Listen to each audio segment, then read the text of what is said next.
사사기 19장 1절 30절 다 내용을 다루겠지만 너무 분량이 기니까요.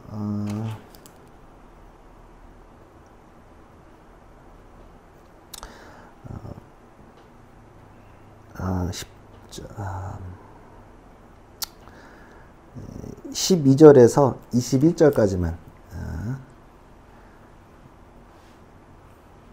아닙니다. 12절에서 23절까지 하겠습니다. 12절에서 23절까지 함께 합독합니다. 그러나 그의 주인이 그에게 대답하였다. 안 된다. 이스라엘 자손이 아닌 이방 사람의 성읍으로 들어갈 수는 없다. 기브아까지 가야 한다. 그는 종에게 또 말하였다. 기브아나 라마 두 곳 가운데 어느 한 곳에 가서 묵도록 하자. 그래서 그들이 그곳을 지나 계속 나아갈 때 베냐민 지파의 땅인 기브아에 가까이서 해가 지고 말았다. 그들은 기브아에 들어가서 묵으려고 그리로 발길을 돌렸다. 들어가 성읍 광장에 앉았으나 아무도 그들을 집으로 맞아들여 묵게 하는 사람이 없었다. 마침 그때 해가 저물어 밭에서 일을 마치고 돌아오는 한 노인이 있었다. 그는 본래 애가 상당인데 그때는 그 기브아에 살고 있었다. 그 노인이 성읍 광장에 나그네들이 있는 것을 알아보고 그들에게 어디로 가는 길인지 어디에서 왔는지를 물었다. 레위 사람이 그에게 대답하였다. 우리는 유다 땅의 베들레헴에서 길을 떠나 내가 사는 에브라임 산골로 가는 길입니다. 나는 유다 땅의 베들레헴에 갔다가 집으로 돌아가는 길인데 이곳에서는 아무도 나를 맞아들이는 사람이 없습니다. 우리에게는 아기에게 먹일 먹이도 있고 또 나와 처와 종이 함께 먹을 빵과 포도주도 있습니다. 부족한 것이라고는 아무것도 없습니다. 그 눈이 말했다. 잘 오셨소. 우리 집으로 갑시다. 내가 잘 보아드리이다. 광장에서 밤을 새워서는 안 되지요. 노인은 그들을 자기 집으로 데리고 들어가서 나귀에게 먹이를 주었다. 그들은 발을 씻고 나서 먹고 나셨다. 그들의 있을 때 그 성읍에 불량한 사람들이 물러와서 그 집을 둘러싸고 흔들리며 그 주인이 노인에게 소리질렀다. 노인의 집에 들어가온 그 남자를 끌어내시오. 우리가 그 사람하고 관계를 좀 해야겠소. 그러자 주인 노인이 밖으로 나가서 그들에게 말하였다. 여보시오 젊은이들 제발 이러지 마시오. 이 사람은 우리 집에 온 손님이니 그에게 악한 일을 하지 마시오. 제발 이런 수치스러운 일을 하지 마시오. 여기까지만 하겠습니다. 아멘. 하나님의 말씀입니다. 너무 길어서 여기까지만 하고요. 말씀 나누겠습니다. 폭력의 시대라는 제목으로 말씀을 나누려고 하는데요. 제가 좀 이제는 나이가 차니까 유부남들이 주위에 많습니다. 그래서 유부남들이랑 공감하면서 웃었던 얘기가 몇 가지가 있는데, 그러니까 뭐 여기는 지금 공감이 안 됐거든요. 좀 웃겼거든요. 그러니까 뭐냐면은 막 이제 유부남들과 얘기하다가 제일 무서운 말이 뭐냐, 와이프랑 뭐 이렇게 얘기하다가 그러면 오빠 여기 와서 앉아봐, 이야기 좀 하자. 이게 제일 무섭다 그러더라고요. 오빠 여기 와서 앉아봐, 이야기 좀 하자. 이게 이제 제일 무서운 이야기라고 했어요. 그래서 다 이걸 유부남들한테 하면 다 이렇게 웃더라고요. 그러면서 이게 오빠랑 이야기하자는 게 아니란 말이에요. 그러니까 무언가 문제가 생겼고 오빠랑 이야기하자는 게 아니라 사실 이제 훈계를 시작하겠다는 서두 같은 말이라서 되게 아찔하대요. 제가 뭘 잘못했는지 생각한다고 하더라고요. 무서운 이야기죠. 유부남들 없어서 전 되게 웃겼는데, 그러면 커플로 얘기를 하면 젊은이들이 많이 모이는 동네를 이제 방문을 하면, 전 요즘에 그런 데 가면 좀 약간 정신 없는데, 이제 젊은이들이 많이 모이는 동네를 가끔 가면, 이제 커플이 마주보고 있는 약간 멀 발치에서 서로를 째려보고 있는 것들이 있어요. 가끔 가면 있어요. 여자는 팔짱 끼고 있고, 남자는 이제 안절부절 못하고 이제 어쩔 줄 몰라가지고 위기 벗어나려고 계속 이제 팔 잡아 끄는데 여자가 이제 계속 뿌리치는 장면이 있죠. 그 뭐, 사실 근데 거의 내용은 비슷합니다. 이제 남자가 미안해라고 하면 여자가 뭐가 미안한데 하고, 남자가 그냥 다 미안하다 그러면 뭐가 미안한지 모르네 그러면 또 이제 또 그게 미안하고 계속 반복되는 스토리입니다. 그래서 그들이 화해하는지 안 하는지는 모르겠지만 거기서 계속 하여튼 싸움이 이어지는 것 같아요. 여러분들 연애하시는 분들이 그런 거를 경험했는지는 모르겠지만 저도 뭐 있었던 것 같기도 하고, 근데 많이는 없었는데 어떤 이제 공감이 많이 된단 말이에요. 이런 경우들이 많이 있어요. 그러니까 뭐 이렇게 이런 경험을 가지고 이렇게 계속 싸우면서 가는 커플들이 나이 먹어서 좀 그런 게 있는 것 같아요. 근데 이 내용을 잘 기억하면서 오늘 예언을 좀 시작해 보려고 합니다.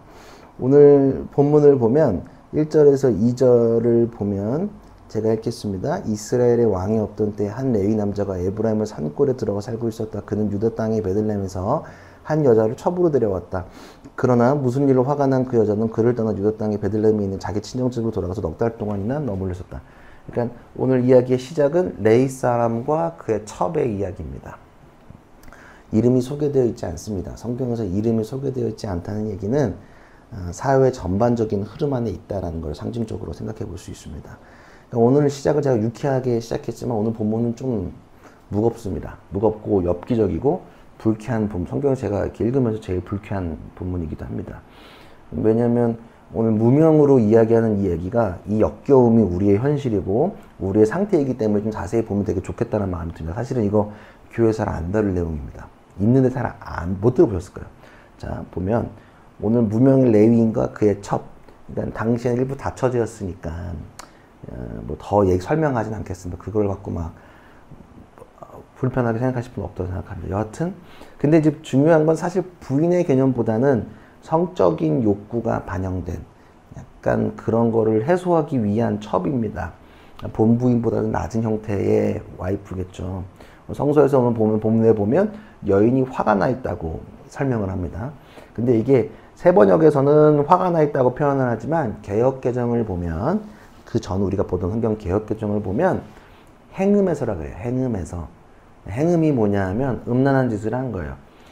조금 더 디테일하게 보면 행음이라 그러면 딱 안 오는데 그 여자가 불륜이나 성매매를 하다가 걸려서 도망친 것처럼 읽힐 수가 있습니다. 행음했다 그러니까. 근데 원어를 잘 보면 행음의 원어는 자나라는 단어인데 이 단어가 일반적으로 그 행음도 맞지만 또 싫어하다 화를 내다도 포함하고 있대요. 그렇게 가만 보면 문맥상 사실은 이 여자가 불륜이나 어떤 성적인 것보다도 그냥 이유는 모르겠지만 지금 이 남자한테 화가 난 거예요. 오빠 뭐가 화가 나? 뭐 이런 느낌일 거 저는 100% 생각이 들어요. 그래서 친정으로 간 거예요. 왜냐하면 행음을 했으면 장인이 이 여자를 받을 리가 없어요. 집에 지금 넉 달 동안 무사히 있었잖아요. 그러니까 이게 무슨 이 여자가 성적인 원인이 아니라 여하튼 이 남자와의 무언가의 다툼으로 해서 친정으로 돌아갔고 4달이나 있었으니까 안 쫓겨나고. 옛날에는 사실은 아시죠? 출가 외인인 거. 이건 동거를 막론하고 맞잖아요. 그러면 여하튼 이제 남자 때문에 화가 났는데 남자도 좀 무심해. 4달 동안 찾으러 좀 안 갔어요. 4달 만에 지금 여자를 찾으러 온 겁니다. 3절에서 4절을 보면 그래서 남편은 그 여자의 마음을 달래서 데려오려고 자기의 종과 함께 나귀 2마리를 끌어내어 길을 떠났다. 그 여자가 그를 자기 아버지의 집으로 데리고 들어가자 그 젊은 여자의 아버지가 그를 보고 기쁘게 맞이하였다. 그 여장인 곧 그 젊은 여자의 아버지가 그를 붙듦으로 그는 4일 동안 함께 지내고 먹고 마시면서 거기에 머물러 있었다. 그러니까 레이사 여인을 데리러 왔고 장인은 장인이니까 이제 서방이죠. 이제 환대했고 그를 잘 살폈습니다. 그러니까 4일 동안 먹었으니까 잘한 거잖아. 3일 동안 이렇게 잘 먹였고 환대했고. 그래서 5절 6절을 보면 장인의 권유 이틀이나 더 있어요. 계속 갈라 그러는데 이제 와이프 데리고 갈라 그러는데 가지 말고 더 있다가 떠나라고 그래요. 그래서 이제 이틀 더, 그러니까 5일이나 있으니까 이제 이제 가야겠다라고 이제 마음을 먹고 레이 사람은 이제 움직일 채비를 합니다. 10절에서 11절인데 그러나 이제 다 채비하고 먹고 마셨고 10절 11절을 보면 그러나 그 사람은 하룻밤을 더 먹을 생각이 없어서 이제 그만 먹고 마셔야지 이제 가고 싶다. 그럴 때 있잖아요. 친척집 가면 할머니가 계속 먹이면 계속 못 있는 거 아시죠? 빨리 가야 돼. 집에 가긴 가야 될 거 아니야. 그래서 나귀 2마리의 안장을 지우고 첩과 함께 길을 떠나 여부스 맞은 쪽에 이르렀다. 여부스는 곧 예루살렘이다. 그들이 여부스 가까이 이르렀을 때 벌써 하루해가 저물고 있었다. 그의 종이 주인에게 말했다. 이제 발길을 돌려 여부스 사람의 성읍으로 들어가 거기에서 하룻밤 묵어서 가시지요. 그러니까 처가는 베들레헴이에요. 근데 자, 우리도 여름 되면 낮에 못 이동하잖아요.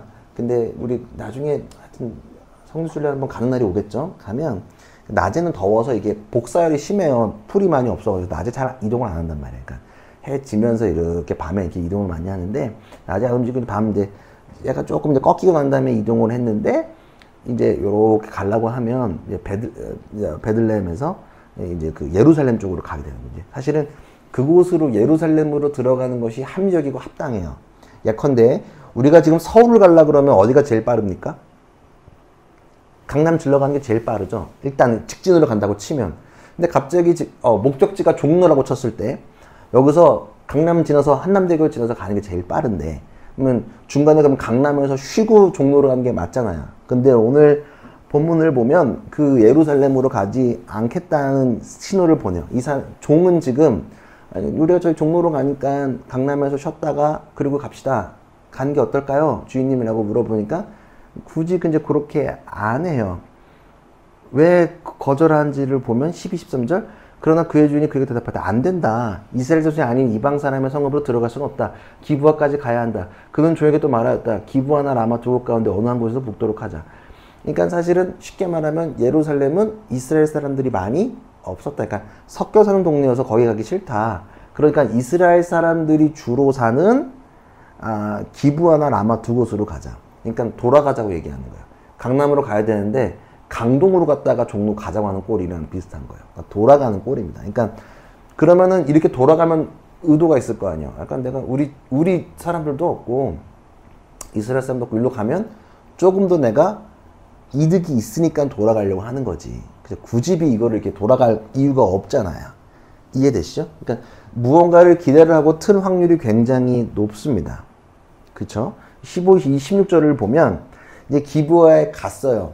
예루살렘 안 가고 기브아로 갔어요. 예루살렘 쪽으로 안 가고 여부수죠. 여부수로 가지 않고 이제 기브아로 갔는데 15, 16절을 눈으로 보십시오. 그들은 기브아에 들어가서 묵으려고 그리로 발길을 돌렸다. 그들이 들어가 성읍광장에 앉았으나 아무도 그들을 집으로 맞아들여 묵게 한 사람이 없었다. 마침 그때 해가 저물어 밭에서 일을 마치고 돌아온 노인이 있었다. 그는 본래 에브라임 산간 지방 사람인데 그때 그는 기브아에 살고 있었다. 기브아의 주민은 베냐민 자손이다. 그러니까 유목사회에서 나그네를 환대하는 것은 당시의 통상적인 행위예요. 그러니까 누군가가 지금 여기로 오면 맞이를 하고 어서 왔고 뭐 신상 털어보고 어서 왔니? 이스라엘 사람인지 아닌지 확인해보고 환대하는 것이 되게 중요한 덕목 중에 하나예요. 왜냐하면 내가 이렇게 해주면 나도 다른 곳을 갔을 때 그렇게 환대를 받는 것들이 사회적인 그 사회의 통상적인 룰이었기 때문에 그래요. 근데 맞이하는 사람이 없는 거예요. 저도 가끔씩 해외를 가면 뭐 이제 제가 일본 간다고 말씀드렸는데 일본 가면은 제 동생이 기다리고 있겠죠. 그러니까 환대를 뭐가 든 뭐 물론 제가 스스로 갈 수는 있지만 근데 그 동생이 나와가지고 차도 샀으니까 주차 딱 해놓고 제가 캐리어 밀 수 있겠죠. 반세금을 캐리어 싹 집어 던지면 반세가 싹 끌고 이제 착착착 그리고 고민할 것도 없어요. 커피 마시고 싶어 그러면 찾을 필요도 없고 만세가 쓱 해가지고 싹싹 해서 그냥 가잖아요. 근데 지금 그런 일이 지금 여기서 벌어지지 않는 거예요. 그러니까 지금 레이 사람은 어땠을까? 마음이 굉장히 좀 불편한 거지. 내가 어디를 갔어. 누군가 나와야 마땅해. 근데 아무도 안 나와. 외면해. 그럼 좀 뭔가 이제 문제가 돼요. 앞에 거랑 대비가 돼요. 장인은 지금 얘를 엄청나게 환대했거든. 5일 동안 먹고 마셨거든. 근데 지금 무언가를 일부러 돌아갔는데도 아무도 맞아주지 않는다는 거예요. 그리고 그때 에브라임 상단지방 출신 노인이 등장해요. 그 노인이 이제사인데 이 사람을 맞이야. 우리 읽었던 본문인데 레이 사람이 그에게 대답하였다. 노인한테 우리는 유다 땅의 베들레헴에서 길을 떠나 내가 사는 에브라임 산골로 가는 길입니다. 나는 유다 땅의 베들레헴에 갔다가 집으로 돌아오는 길인데 이곳에는 아무도 나를 받아들이는 사람이 없습니다. 이거 좀 섭섭한 걸 바로 피력하는 거죠. 이거 좀 지적하는 거지. 그리고 19절에 우리에게는 날개에게 먹일 먹이도 있고 또 나와 나의 처와 종이 함께 먹을 빵과 포도주. 그러니까 나 쉽게 말하면 다 있어. 그러니까 나를 맞이하는데 부담 갖지만 나 거지 아니야. 다 있어. 엽이 다 있고 먹을 것도 있어. 그냥 잠만 재워줘. 그러니까 부족한 것이라고는 아무것도 없습니다. 나를 왜 이렇게 홀대하는 거야? 라고 이야기하는 거죠. 그래서 노인이 말하였다. 잘 오셨어. 우리 집으로 갑시다. 내가 잘 돌보아 드리이다. 광장에서 밤을 새워서는 안 되죠. 바깥에 자면 안 되잖아요. 그죠? 일단 저희 집으로 가시죠. 라고 하는 거예요. 이해되시죠? 여기까지는 뭐 전혀 문제가 없어요. 그래도 이제 노인이라도 만났으니까 이제 이렇게 가는데 22절을 보면 눈으로 보십시오. 이게 굉장히 좀 쇼킹한데 그들이 한참 즐겁게 쉬고 있을 때에 그 성읍에 불량한 새들이 몰려와서 그 집을 둘러싸고 문을 두드리며 집주인 노인에게 소리 질렀다. 노인의 집에 들어온 그 남자를 끌어내시고 우리가 그 사람하고 관계를 좀 해야겠어. 그러니까 기브아 사람들이 이 사람이 성읍에 들어온 거를 몰랐느냐, 몰라서 외면했느냐, 그건 아니고 온 걸 알고 있었다는 거예요. 근데 이제 뭘 요구했냐면, 그에게 찾아가서 뭘 요구했냐면, 성관계를 요구해요. 남자들이 레위 사람한테. 그러니까 동성관계를 요구하는 거야.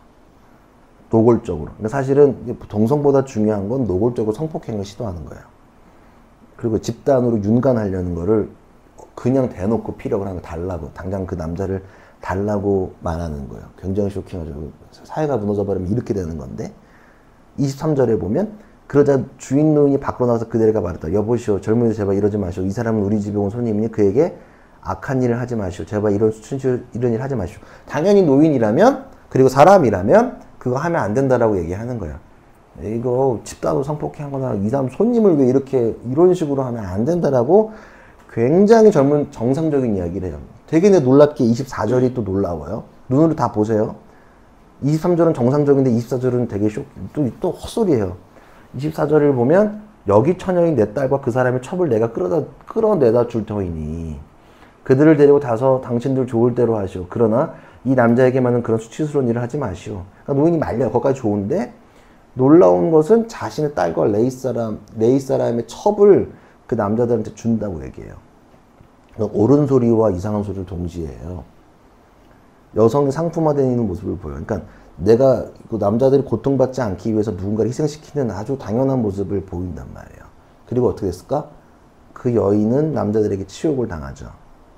25절에 보면 그러나 그 불량배들은 노인의 말을 들으려 하지 않았다. 그래서 그 레위 사람은 자기 첩을 밖으로 내보내요. 레위 사람은 그 남편이 여자를 바깥으로 내보내어 그 남자들에게 주었다. 그러자 그 남자들이 밤새도록 그 여자를 윤간하여 욕보인 뒤에 새벽에 동이 들 때에 놓아주었다. 심하게 강간을 한 거죠. 집단 강간을 한 겁니다. 여인의 상태는 설명하지 않아도 유추해 볼 수 있겠죠. 완전 피폐해져 있었겠죠. 영혼과 육체가 파괴되어 있었을 겁니다. 자, 난리가 난 거죠. 새벽까지 일했으니 뭐 완전 충격이죠. 남편이 되려내어주고 26절에서 28절을 보면 동이 트자 새벽이 된 거죠. 그 여자는 자기 남편이 있는 그 노인의 집에 들어와 문에 쓰러져서 아침이 밝아올 때까지 거기에 있었다. 문 밖에 그냥 이렇게 쓰러져 있는데도 남편은 기다리지도 않았나 봐. 그리고 27절에 보면 그 여자의 남편이 아침에 일어나서 그 집의 문을 열고 떠나려고 나와보니 자기 첩인 그 여자가 두 팔로 문지방을 잡고 문간에 쓰러져 있었다. 일어나서 같이 가자고 말하였으나 아무 대답이 없었다. 그는 그 여자의 죽음을 나귀에 싣고 길을 떠나 자기 고장으로 갔다. 그러니까 레위 사람도 좀 비정한 거죠. 자신의 아무리 첩이어도 여인을 내어주고 어떻게 편히 잠을 댈 수 있을까? 폭행 당한 몸을 가지고 숙소로 앞에서 숨을 익히 있었는데 여자가 죽었어요. 그리고 문간에 손이 있었대요. 문 앞에 손을 이렇게 하고 쓰러져 죽은 거예요. 그러니까 문 열려고 굉장히 노력을 했다는 얘기란 말이에요. 그러니까 마지막까지 살기 위해서 이 여자는 굉장히 노력을 했던 걸 우리가 알 수 있습니다. 슬퍼요. 근데 남자도 또 웃겨요. 아무 말 없이 주섬주섬 그 여자의 시신을 챙겨서 나귀에 실어가지고 가요. 고향으로 가요. 에보라는 산간으로 가요. 여기서부터 이제 29, 30절이면 더 또 무서운데 집에 가자마자 29, 30절 눈으로 보십시오. 집에 들어서자마자 칼을 가져다가 첩의 주검을 12토막을 내고 이스라엘에 온 지역으로 그것을 보냈다.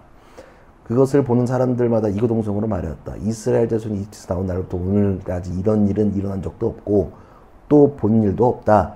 이 일을 깊이 생각하고 보고 논한 다음에 의견을 말하기로 하자. 여인의 시신을 12토막을 내가지고 12지역으로 흩쳐보내. 12지파잖아. 12개로 쪼개가지고 잘라가지고 보내버려요. 시신을 토막 내는 게 제정신입니까? 이게 첩이든 여인이든 누구든 일단 시신을 12토막 치는 게 온전한 상태일까? 12곳으로 딱 보내는 게 더 쇼킹하단 말이에요. 이 분노는 다음 이제 20장으로 가면 더 큰 일로 벌어져요. 여기까지만 할 건데. 자, 정리해 보겠습니다. 여기까지 흐름을 봅시다. 성경에도 이런 내용이 있습니다. 이해가 안 되고 쇼킹한 내용이 성경인데 이걸 다 안 읽어요. 얘기 안 한단 말이야. 자, 사사기의 프롤로그가 17장부터 시작된다고 말씀드렸습니다. 프롤로그 아니야. 저기 뭐야. 후기가. 그죠? 그리고 그 점에 꼭 이런 말들이 들어있습니다. 저번 주부터 계속 시작이든 끝부분에 뭐가 어떤 풍이 있냐면 오늘 본문 1절에 뭐라고 되어 있냐면 이스라엘의 왕이 없던 때 왕이 없거나 자기 맘대로 하고 둘 중에 그 말이 꼭 들어갑니다. 자, 우리가 17장부터 미가의 타락을 봤습니다. 미가의 타락은 종교적으로 타락한 인간의 모습을 봅니다. 그리고 미가의 타락은 어떻게 이어지죠? 가족의 타락으로 이어집니다. 왜? 가정의 단이 세워졌거든. 개인 재단과 거기에 에봇과 드라빔과 짬뽕으로 섞여서 세워진 신당이 세워지는 겁니다. 그리고 타락은 레위 청년의 제사장 가문에게도 봅니다. 그러니까 제사장 가문의 도덕적 타락까지 이루어집니다. 그리고 가문은 지파로 확장되죠. 단지파가 지파적으로도 완전히 나락으로 가는 모습을 봅니다. 그러니까 보면 개인이 무너져 버리면 사회까지 확장되는 거예요. 또 혹은 사회가 무너지면 역으로 여하튼 상호적으로 반응하는데 이게 이렇게 커져가는 모습을 오늘 17장부터 계속 커가는 거예요. 개인에서, 가정에서, 지파에서 오늘은 전반적인 사회로 완전히 지파를 넘어서 이스라엘 사회 전역으로 흩어지는 모습을 볼 수 있습니다. 우리가 사회구원이라고 하는데 우리가 사회를 건강하게 만들고자 하는 시도들을 교회에서 많이 해왔고 여지껏 해왔습니다. 한국에서 늘 자부심 있게 얘기하는 건 뭐냐면 기독교 사학, 그러니까 사학재단의 90% 이상이 기독교 재단입니다. 근데 아쉽게도 물론 사학재단이 90% 이상이지만 요즘에 그 능력을 하는지는 모르겠어요. 그냥 사립학교랑 다를 게 없어서 좀 속상하긴 합니다. 많이 교목 목사님들과 제가 교제하고 저도 교목에도 관심이 있었고 여러 가지도 있지만 잘하는 학교도 있지만 사실 잘 못하는 학교도 많고 더 세속적인 학교들도 많습니다. 근데 물론 한국의 교육에 있어서 기독교를 빼고는 설명할 수 없습니다. 한국에서 의학을 얘기할 때 기독교를 빼고 이야기할 수 있습니까? 서울역에 보면 제중원 자리에 남산교회가 있잖아요. 그 자리에 세브란스도 있고요. 서울역 앞에. 지금 의료계가 막 기독교가 지금 초반은 그렇게 시작했지만 지금 그런 영향력이 있는가 라고 좀 돌아봐야 합니다. 그러니까 물론 기독교가 그런 걸 위해서 되게 애썼단 말이에요. 사회구원, 여러분들이 지금 자꾸 교회가 진보와 보수를 갈라치게 하는데 70년대 진보 세력의 대다수의 사람은 기독교 사람들이었던 있습니다. 전태일 열사가 기독교 신자였고 그렇게 노동자들을 앞장선 사람 사실은 교회들이 많았는데 지금 다 갈라쳐버린단 말이에요. 그 시작은 다 우리 교회가 사회와 민족과 무언가 많은 걸 바꾸기 위해서 굉장히 노력했단 말이에요. 국가와 민족을 위해서 사실 기독교가 노력을 굉장히 많이 한 거 부정할 수 없는 사실이고 팩트입니다. 그러나 어젠다만 있고 개인이 무너져 버리면 사회가 완전히 힘을 받지 못하고 무너져 버리는 모습을 보게 됩니다. 그러니까 늘 요거는 같이 밸런스 있게 가야 되는데 여하튼 우리가 사회를 바꾸기 위해서는 개인의 모습을 잘 봐야 됩니다. 그러니까 오늘 우리가 살아가면서 교회가 자꾸 사회 어쩌고 뭘 얘기하는데 제일 중요한 건 뭐냐면 개인이 잘 서야지만 이렇게 흘러간다는 사실을 보게 되는 거예요. 병원만 있고 학교만 있고 노동운동만 있으면 이거는 영향가가 없다는 얘기예요. 지금 다 그것만 남았어요. 교회는 다 빠져버리고 그러니까 힘이 없겠지. 교회도 아니고 예수님도 없고 아무것도 없단 말이에요. 이해되세요? 그러니까 사회를 구원하기 위해서는 철저하게 개인의 회복과 개인의 구원이 수반되어져야 합니다. 왜냐하면 그게 무너져 버리면 사회의 기준과 지표가 완전히 무너져 버리기 때문입니다. 기준과 지표를 생각해 보셨어요? 기술하면 일본과 독일이 최고죠. 정밀 기술은 뭐 일본과 독일을 지금도 우리나라는 100% 따라갈 수는 없다고 저는 생각을 합니다. 물론 반도체를 잘 만들지만 원천 기술은 그쪽이 더 세다고 저는 생각을 합니다. 그들이 만든 정밀한 기계들은 예술품 같기도 하죠. 정밀 뭐 우리 기계공학과 있는데 맞잖아. 기계공학 아닌가? 맨날 헷갈리는데 정말 여하튼 너무 정밀하고 좋아요. 여전히 베스트예요. 자, 근데 요즘에 테무에서 산 시리즈가 있단 말이에요. 테무에서 산 뭐 테무에서 산 정우성, 테무에서 산 GD 뭐 이런 거 막 얘기 막 웃는단 말이에요. 밈으로. 근데 왜 테무에서 산 앞에 붙이면 뭐냐면 뭔가 기준이 안 맞고 가짜와 진짜 사이의 애매함을 테무라고 표현한단 말이에요. 전 테무에서 옷을 사본 적은 없지만 테무 옷이 제정신은 아니잖아요. 테무에서 산 줄자는 센티미터가 다르다면서요. 안 맞는다며. 그걸로 만들면 어떻게 될까? 뭔가를 만들면 문제가 100% 생긴다는 거예요. 일본과 독일이 왜 정밀하게 기계를 만들 수 있을까? 테무산과 달리 정밀한 기준을 사용하기 때문에 정말로 0.001mm까지도 틀리지 않는 것들을 쓰기 때문이에요. 1m가 무슨 기준으로 만들어 생각해 본 적 있으세요? 옛날에는 길이, 무게, 부피가 권력을 강화하는 수단이었어요. 기준, 지표로 삼는 게 굉장히 중요하단 말이에요. 자, 요즘에 아이폰이 USB-C로 다 바꾸기 시작했어요. 유럽이 이겨서 그래요. 왜냐면 아이폰이 그걸 안 내줬거든. 자기네 케이블을. 왜냐면 기준을 갖고 있는 게 굉장히 중요하기 때문에. 왜냐면 거기에 다 맞춰버리기 때문에. 아이폰 생태계에 사는 사람들이 안드로이드로 못 듣는 이유가 뭐냐면 케이블 달라가지고 돈 많이 쓰기 싫어서 그거 유지하는 것도 있단 말이에요. 근데 지금 그거를 바꿨단 말이에요. 자, 세금으로 돈이 아닌 현물을 걷던 시기에는 이런 기준이 되게 중요했는데 나폴레옹이 프랑스 혁명 성공하면서 이때 나폴레옹이 이제 달랐던 단위를 유럽에 통합을 해버려요. 그래서 그게 나온 게 길이 차서 3만리 원정대라는 게 생겨서 이제 프랑스 왕립 아카데미가 세계 곳곳 지구 모양과 균열이 되는 측량대를 이렇게 파견해가지고 이제 이 기준을 만들었어요. 그러니까 경도부터 적도, 북까지 거리를 측량 기준으로 막 정해가지고 1m를 지금 우리가 쓰는 1m를 딱 정해버린 거예요. 그래가지고 그 원기 1m를 딱 기준을 프랑스에 16군데 설치했습니다. 지금도 2곳 남아있대요. 그 사람들이 거기 와가지고 1m를 재가서 이제 그 다음으로 만들기 시작하는 거예요. 그게 지금까지 1m가 우리가 지금 줄자로 쓰고 있는 그 1m가 되고 있는 거예요. 그러니까 기준이 틀려져 버리면 다 틀어지는 거예요. 이해되세요? 기준을 맞춰야지만 올바르게 갈 수 있고, 제 멋대로 하면 1m가 제 멋대로 하면 안 된다는 거예요. 사회가 지금 기준이 무너져 버리는 것들이 있다는 거예요. 그러니까 기준이 없으면 제 멋대로 한단 말이에요. 통일된 것을 할 수가 없어요. 사회적 도덕과 기준이 무너진 상황을 어떻게 나아가는지 확인해 볼 수 있답니다. 자, 왕이 없다는 것은 뭐냐면 하나님을 왕으로 모시지 않는다는 건 내 삶에 기준이 없다는 것을 의미합니다. 기준이 없으면 모호하고 흐릿해집니다. 마음대로 하니까. 오늘 본문에서 노인은 맞는 말과 틀린 말을 동시에 합니다. 동시에 맞는 말과 틀린 말을 한다는 얘기가 뭐냐 하면 모호하고 헷갈리게 한다는 거예요. 그러니까 지금의 시대상은 모호하고 애매한 기준들이 많이 생긴다는 거예요. 그러나 신앙의 기준은 말씀으로 맞춰서 우리가 기준으로 삼고 자리 잡고 있으면 우리 잘 기억해야 합니다.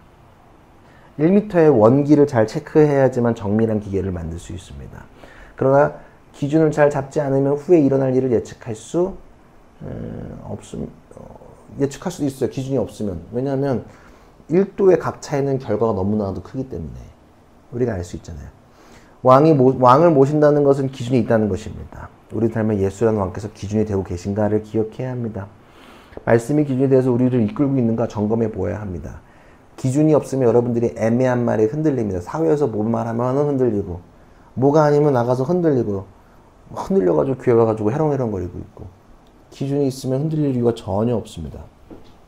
그것만, 저게 기준이가 저거 따라가면 되는 거거든. 근데 자꾸 누가 뭐 말하면은 뭐 어쩌고, 민첩하다는 그 이유 하나로 계속 뭐가 바뀌면 거기 계속 따라가다가 모든 걸 놓쳐버리는 거를 여러분들이 볼 수 있습니다. 지금 시대에는 기준이 무너져 버렸습니다. 영적인 기준도 많이 무너져 버렸습니다. 사회적인 것들이 얼마나 많이 무너져 있는지를 우리는 보아야 합니다. 성경 본문도 그랬지만 지금도 여전하게 동일한 것 같아요. 성폭력이 당연하고 여성을 상품화하는 것이 당연하고, 요즘 남성 상품화하죠. 상품화되어 있는 시대 속에서 나를 위해 타인이 희생되는 것이 당연하게 생각하죠. 오늘 본문에서 보면은 레위 사람 자기 와이프가 첩이 능욕당하는 거를 그냥 보고만 있었다는 거예요. 그리고 요것 때문에 복수까지 이어져요. 또 자기는 복수를 12먹으로 쳐가지고 이제는 선포를 한 거란 말이에요. 그만큼 기준이 되게 중요해요. 기준이 되게 중요한 거예요. 별거 아닌 것 같은데 그 기준이 되게 중요한 거예요. 그게 얼마나 큰 결과로 이루어지는 우리가 볼 수 있습니다. 최근에 연예인들이 많이 사망했습니다. 사인을 밝히지 않은 일들이 많이 있더군요. 근데 저는 그렇게 말하지 않아도 우리는 사인이 무엇인지 알 수 있습니다. 밝히지 않는 이유는 스스로 목숨을 끊었기 때문에 너무 안타까워요. 그래서 그들이 신앙생활을 했는지 안 했는지 잘 모르겠지만 늘 안타까운 건 뭐냐면 뭐 자살 때문에 구원을 받냐 안 받냐 이런 문제가 아니라 그냥 삶에서 부와 명성이 아니라 하나님 나라가 그들에게 희망이 있었다면 어땠을까라는 질문이 저에게 생기는 겁니다. 만약 그들이 예수님을 알았다면 죽지 않고 살지 않았을까? 기준이 무너져버리면은 섞이고 모호해진다는 거예요. 이게 좀 비하될까봐 걱정되긴 하지만 태무산 기독교가 되면 안 돼요. 태무산 교회가 되면 안 됩니다. 오늘 레위 사람은 제사장 종교인 우리를 상징해요. 레위 사람이 왜 첩을 가지고 있냐고요. 이것부터가 말이 안 되는 거예요. 그리고 레위 사람이 어떤 타인의 고통에 이렇게 무관심해요. 태무산 목사가 되면 저는 안 되겠죠. 그 결과의 값을 우리가 이미 알고 있을지도 모르겠습니다. 그리고 기준이 무너져버린 시대에 우리는 얼마나 사람이 영혼까지 파괴할 수 있는지를 볼 수 있습니다. 사람에 대한 고통, 타인에 대한 생각, 배려, 도덕적 지침, 사회적 책임, 직무에 대한 존경 같은 것들 지금 무너져버린 이 시대에 기준이 필요합니다. 우리 사회에서도 기준이 무너져 있습니다. 유전무죄, 무전유죄 사회가 지금 여전히 이어지고 있습니다. 권력과 힘이 있으면 죄가 아닌 시대를 살아가고 있는 것만 같습니다. 나는 되지만 너는 안 되는 시대에 우리가 맞닥뜨린 건 아닐까. 이게 너무 싫습니다. 근데 그러나 뭐가 잘 될까 고민이 되긴 합니다. 오늘 우리는 기준을 기억해야 합니다. 기준이 명확해지면 정밀한 작업을 시작해 줄 수 있습니다. 그 사실을 잊지 말아야 합니다. 나의 삶의 기준이 무엇일까? 기준이 없으면 혼탁해지고 모호해집니다. 그 사실을 기억하십시오. 기준이 없으면 집단으로 윤관하는 것이 너무 뻔뻔하게 그리고 자기 첩을 내어주는 다른 남자들에게 집단으로 정말 폭력적으로 그런 모습에서 침묵하고 있는 모습 또 부들부들 하다가 그걸 또 12초막을 쳐서 사람들에게 보내는 그 레위 사람의 모습. 기준이 올바라야지만 신앙 안에서 올바르게 할 수 있어요. 여러분들의 기준을 하나님께 맞추지 않으면 하나님이 여러분들 정밀하고 세밀하게 맞출 수가 없다는 사실이에요. 제가 하고 싶은 작업들은 뭐냐면 여러분들이 좀 이렇게 기준을 잘 맞춰줘야지만 정밀하고 세밀한 작업을 할 수. 제가 지금 되게 정밀하게 하진 않고 있거든요. 왜냐면 지금 생태계를 만들어서 정밀하게 하지 않지만 이제 되게 정밀하게 무언가 일들을 많이 하려고 할 텐데 여러분들이 하나님과 저희가 함께 고민하는 그 기준들을 잘 해서 타협하지 않고 하나님의 기준에 맞춰 나아가는 여러분들이 됐으면 좋겠습니다. 그러니까 모호하게 만드는 그 기준들에 현혹되지 마십시오. 그러면 우리도 모르게 지금 아사리판이 나온다는 사실이에요. 우리도 지금 아사리판일지도 모릅니다. 좀 약간 쇼킹하죠? 이런 일이 있었구나. 성경에는 좋은 말만 있는 게 아닙니다. 이런 말도 안 되고 이해 안 되는 일들이 성경 속에 여전히 기록되어져 있습니다. 이거 뭐 어떻게 제낄 수 있겠어? 우리 가운데 있는 얘기니까요. 함께 기도하며 주님께 한 걸음 더 나아갑시다. 여러분들 마음속에 기도 제목을, 기도를 한번 고민해 보십시오. 중요한 건 기준이라고 생각합니다. 왕이 없는 건 기준이 무너져 버린 걸 이야기하는데, 여러분들의 기준이 지금 자리 잡고 있는가 고민해 보셔야 합니다. 여러분들의 기준이 지금 잘 서 있는가, 지금 태무산 신앙이 아닌가. 중국을 비하하는 건 아닙니다. 근데 기준이 없고 날림으로 만든 걸 상징적으로 태무라고 표현하겠습니다. 태무산이 되면 안 되거든요, 여러분들. 하나님을 from heaven이 돼야지, from God이 돼야지, from 태무산이 되면, 태무가 되면 안 되는 거예요. 여러분들 가운데 하나님을 기준 삼으시고 모호한 거에 흔들리지 마세요. 그리고 급하게 하려고 하지 마세요. 괜찮아요. 깊게 숨을 마시고, 우리는 지금 높은 산을 올라가고 있습니다. 그런 거 전혀 의식하지 마시고 이런 거에 넘어질 이유도 전혀 없습니다. 하나님께 오늘 각자 떠오르게 하시는 그 기도 제목들, 그것들 붙들고 주께 나아갑시다. 기도합시다.